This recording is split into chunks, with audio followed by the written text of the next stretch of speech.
سمجھتے ہیں تو اس کو مسئلہ بتائیے، خود بھی دعا کرے، یہ نہیں کہ آپ بری ہو گئے نہیں انہوں کر رہے دعا، وہ بھی دعا کرے تو یہ بھی جائز ہے، ایسا کروایا جا سکتا ہے، ٹھیک۔ اسی طرح وہ کام جو دعا کے اندر منع ہے، بس یہ آخری بات ہے، دعا میں اشعار پڑھنا اور پر تکلف الفاظ استعمال کرنا منع ہے۔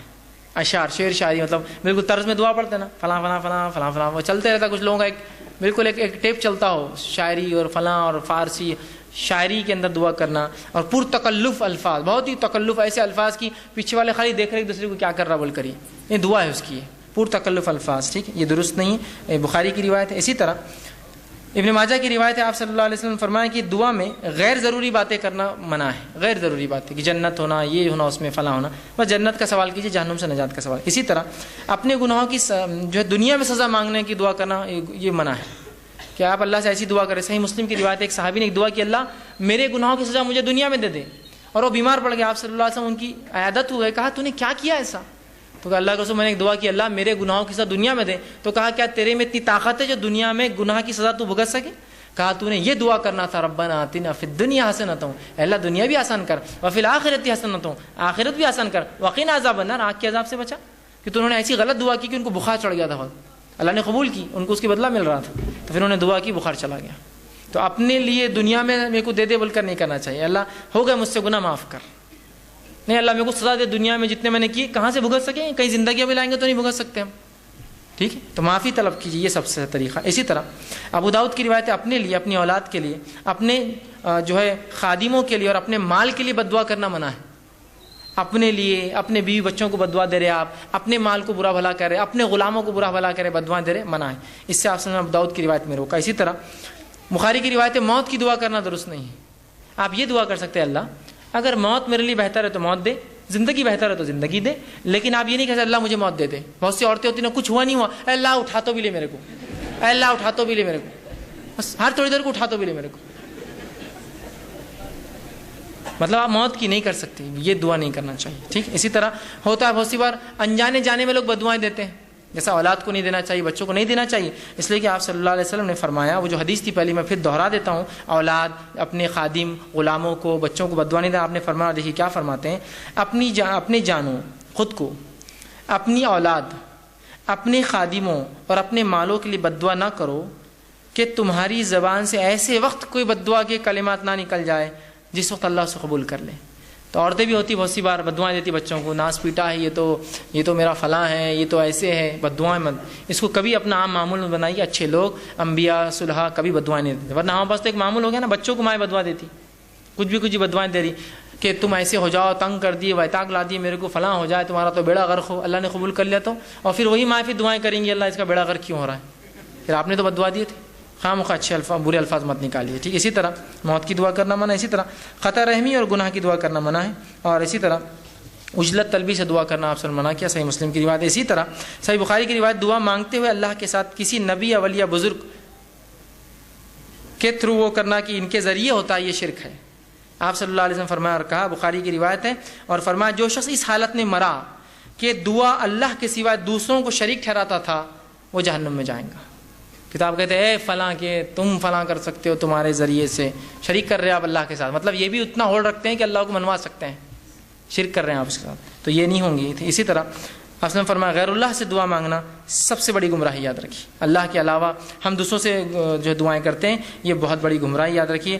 دعا مانگتے وقت جو ہے ہمیں صرف اللہ سے مانگنا چاہیے، اور جو میں نے آیت آپ کے سامنے رکھی تھی، بھرے قرآن میں اللہ رب العزت نے سورہ مائدہ آیت میں 46 سے فرمایا کہ غیر اللہ سے جو مدد مانگتے ہیں، دعائیں کرتے ہیں، وہ بڑا شرک ہے۔ اللہ نے فرمایا ومن اضل ممن يدعو من دون الله من لا يستجيب له الى يوم القيامه وهم عن دعائهم غافلون۔ دیکھیے کیا فرمایا اللہ، اس شخص سے زیادہ گمراہ کون ہو سکتا ہے جو اللہ کو چھوڑ کر ان کو پکارے جو قیامت تک جواب نہیں دے سکتے، بلکہ اس سے بھی بے خبر ہے کہ ان کو اللہ کے ساتھ شریک ٹھہرایا جا رہا ہے، ان کو پکارا جا رہا ہے۔ آج انہی سے مانگتے ہیں نا ہم، جو سن بھی نہیں سکتے ہماری بات، بے خبر ہے ہماری باتوں سے، کہاں جا کے مانگ رہے ہیں آپ، جو سن بھی نہیں سکتا، اس کو پتہ بھی نہیں چلے قیامت دن میرے کو شریک کر دیا تھا اس نے اللہ کے ساتھ، ٹھیک ہے، تو یہ دعا مانگنا حرام ہے۔ اسی طرح جو ہے اللہ رب العزت نے دعاؤں کے تعلق سے قرآن نے بڑی وہ ترغیب دلائی، اور اللہ کے علاوہ دعا مانگنا بہت سخت گناہ بتایا۔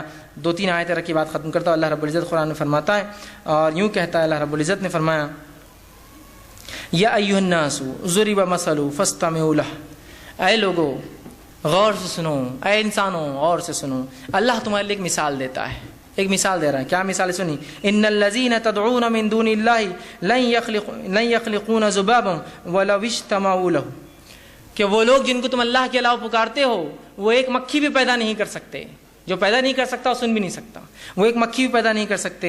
اور مکھی پیدا کرنا تو دور، اگر مکھی ان کے سامنے سے کچھ لے کر اڑ جائے تو اس سے واپس چھیننے کی طاقت بھی نہیں رکھتے. بڑے کمزور ہے جو ایسوں سے مانگتے ہیں، اور بڑے کمزور ہے جو لوگ مانگنے والے ہیں. کتنا کمزور ہے نا. آپ کس سے مانگ رہے ہیں؟ جس کے سامنے چڑھاوے رکھے ہوئے ہیں، ایک مکھی لے جائے تو اٹھا کے مار بھی نہیں سکتا ہو، آپ اس سے مانگتے ہو.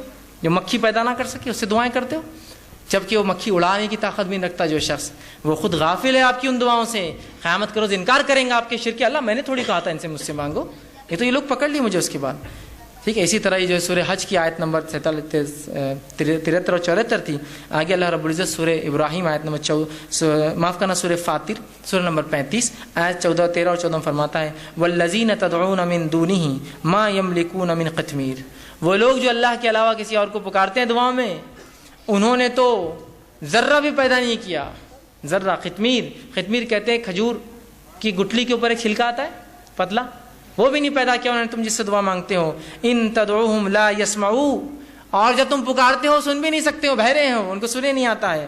دعاکم، تمہاری دعاؤں کو سنتے نہیں. ولو سمعوا ما استجابوا لکم، اور اگر سن بھی لے، کوئی زندہ ہے سن بھی لے تو تمہاری دعاؤں کو قبول نہیں کر سکتا، طاقت نہیں تھی قبول کرنے کی. آگے فرمایا وَيَوْمَ الْقِيَامَةِ يَكْفُرُونَ بِشِرْكِكُمْ، اور تمہارے اس عمل، اس شرک سے انکار کریں گے روز قیامت. اللہ ہم نے نہیں بولا تھا ان کو ہم سے مانگو، یہ بعد والے ہم کو پکڑ لیے، تو اپنے شرک کا انکار کریں گے جو تم لوگوں نے کیا ہو. وَلَا يُنَبِّئُكُم مِثْلُ خَبِيرٍ، اور فرماتا ہے حقیقت حال کہ ایسی صحیح خبر تمہیں خبردار کے سوا اور کوئی نہیں دے سکتا. مطلب اللہ کے رسول جو بتا رہے ہیں ان پر ایمان لاؤ، یہ مشرکین کے لیے تھا، لیکن افسوس آج مسلمان اسے پڑھے ہیں. اسی طرح سورہ نحل سورہ نمبر 16 آیت نمبر 20 اور 21 میں اللہ نے فرمایا والذین تدعون من دون اللہ لا یخلقون شیئا وهم یخلقون. تم اللہ کے علاوہ جن سے دعائیں کرتے ہو وہ خود پیدا کیے گئے ہیں، پیدا کرنے والے نہیں ہیں. تو جو پیدا ہوتا ہے دعا سن بھی نہیں سکتا ہے. کیا فرمایا لا یخلقون شیئا، انہوں نے کچھ پیدا نہیں، وهم یخلقون، وہ خود پیدا ہوئے. امواتا غیر احیاء، وہ مردہ ہے زندہ بھی نہیں جن سے تم مانگ رہے ہو. آج ہے نا ہمارا حال تو یہ مردوں سے مانگ رہے ہیں. آج ہم سوچتے ہیں کہ ہم ہمارے اللہ سنتا نہیں تھے، مردوں کی سنیں گا. تو کہا امواتا غیر احیاء کو، کہ وہ مردہ ہے زندہ بھی نہیں. احیاء وما یشعرون ایانا یبعثون، اور دوبارہ اٹھنا ہے تک ان کو معلوم بھی نہیں ہوگا قیامت تک تم نے کیا کیا مانگا ان سے. تو ہم کوشش کریں خالص اللہ سے دعائیں کریں، اللہ کے علاوہ کسی کو شریک نہ کرے دعاؤں میں. دعا عبادت ہے، مستقل عبادت ہے، اور دعا اللہ ہر کسی کی دعا سنتا ہے. حکمت مصلحت کے تحت تھوڑا آگے پیچھے ہو جائے تو ہمیں اللہ سے ناراضگی یا دین و شریعت یا دعا کرنا چھوڑنا نہیں چاہیے. دعا بڑا افضل عمل ہے. یہ مومن کا ہر مصیبت پریشانی، دنیا کی ہر تکلیف اور مصائب کے خلاف بہترین ہتھیار ہے. کوشش کے ساتھ ہمیں چاہیے کہ ہر بار اللہ سے ہم دعا کریں، خوب دعائیں کرے کہ کم از کم قبول اگر ظاہری نہ ہو تو آخرت میں باطنی اجر اس کا ضرور انشاءاللہ ملیں گا. اسی پر اپنی بات ختم کرتا ہوں. اللہ رب العزت سے دعا ہے کہ اللہ سبحانہ تعالیٰ ہمیں جو ہے کہنے سننے زیادہ جو عمل کی توفیق عطا فرمائے. جو کچھ کہا سنا گیا